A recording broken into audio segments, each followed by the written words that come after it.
વિસાવદર અને કડીની પેટા ચૂંટણીને હવે ગણતરીના કલાકો બાકી છે અને એ જ સમય દરમિયાન આપણે ગુજરાતની અંદર પરિસ્થિતિ એ પણ જોઈ કે અહીંયા વરસાદ પણ ચાલુ થઈ ગયો છે। હવે આ વરસાદ ઉપર અને ખાસ કરીને ચૂંટણી અધિકારીઓએ જે રીતે જૂન મહિનાની અંદર જે ચૂંટણી યોજવાનો નિર્ણય કર્યો છે તેમના ઉપર હવે સવાલ ઉઠી રહ્યા છે। નમસ્કાર, આપ જોઈ રહ્યા છો નિર્ભય ન્યૂઝ અને હું છું આપની સાથે રિદ્ધિ। અત્યારે જ્યારે ગુજરાતની અંદર ચોમાસાની સીઝન ચાલી રહી છે, હવે જ્યારે ચોમાસું છે તે ગુજરાતમાં દસ્તક દઈ ચૂક્યું છે અને જ્યારે ઘણા બધા વિસ્તાર એવા છે કે જ્યાં ધોધમાર વરસાદ પડી રહ્યો છે। ખાસ કરીને જો અત્યારે વાત કરવી છે કડી અને વિસાવદરની કે જ્યાં હવે ગણતરીની કલાકોમાં એટલે કે 19 તારીખે જ્યારે મતદાનનો દિવસ છે, આજે 17 તારીખ થઈ ચૂકી છે અને આ સમય દરમિયાન વિસાવદર અને કડીમાં જબરદસ્ત વરસાદ પડી રહ્યો છે અને આગામી સમયમાં વરસાદ પડવાની પણ સંભાવના વ્યક્ત કરવામાં આવી છે। ત્યારે જે શંકરસિંહ બાપુ છે તેમણે સવાલ ઉઠાવ્યા છે કે અત્યારે જ્યારે ચોમાસું ચાલી રહ્યું છે તો ચૂંટણી પંચે કેમ ચૂંટણી કરવાનો નિર્ણય કર્યો છે, કારણ કે જ્યારે વરસાદ આવે છે તો ઘણા બધા લોકો એમ કહી દે છે કે મતદાન કરવા માટે નથી જવું, એટલે ઘણા બધા જે લોકો છે તે મતદાન કરવા ન જાય એટલે ક્યાંક ને ક્યાંક કોઈ પણ પક્ષને ફટકો પણ પડી શકે એમ છે। એટલે સવાલ ઉઠાવ્યા છે કે જો વરસાદ આવશે તો ચૂંટણી પંચ અને તેમના અધિકારીઓ તમામ મતદારોને રેનકોટ અને છત્રી આપશે ખરા? હવે સૌથી પહેલા જ્યારે અત્યારે વરસાદ ચાલી રહ્યું છે, ચૂંટણીના દિવસો નજીકમાં છે, ત્યારે શંકરસિંહ વાઘેલાએ ચૂંટણી અધિકારીઓ ઉપર, ચૂંટણી પંચ ઉપર શું આક્ષેપ કર્યા છે તે સાંભળીએ।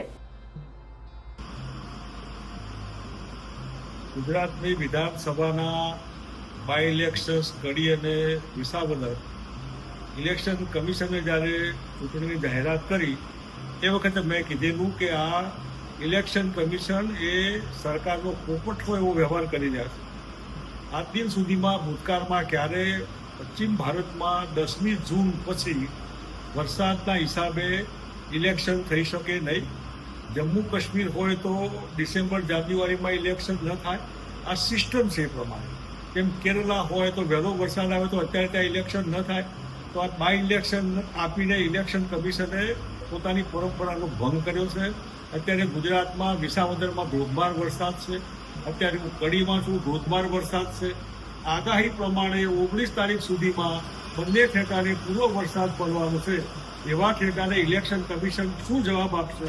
લોકોને કોટ છત્રી આપશે, રેઇનકોટ આપશે, બધાને પ્રેરણા આપશે, લાવો ગાડીઓ તમને મોકલી આપી મત આપવા જાઓ? એટલે ઇલેક્શન કમિશને આ વિચાર કરવો જોઈએ।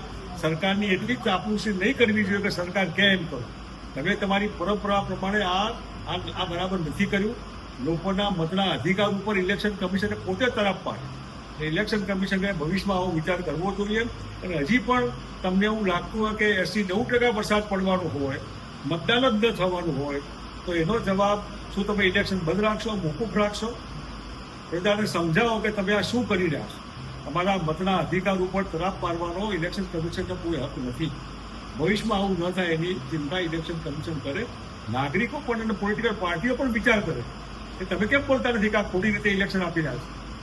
ભૂતકાળમાં 10મી જૂનમાં 1975માં જનતા મોરચા વખતે 10મી જૂન પહેલા ઇલેક્શન આપી દીધેલા।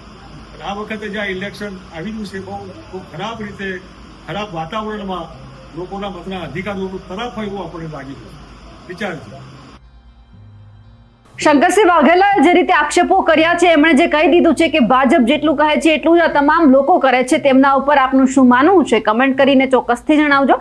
સાથે જ અમારી નિર્ભય ન્યૂઝ ચેનલને લાઇક, શેર અને સબસ્ક્રાઇબ કરવાનું ભૂલશો નહીં। નમસ્કાર।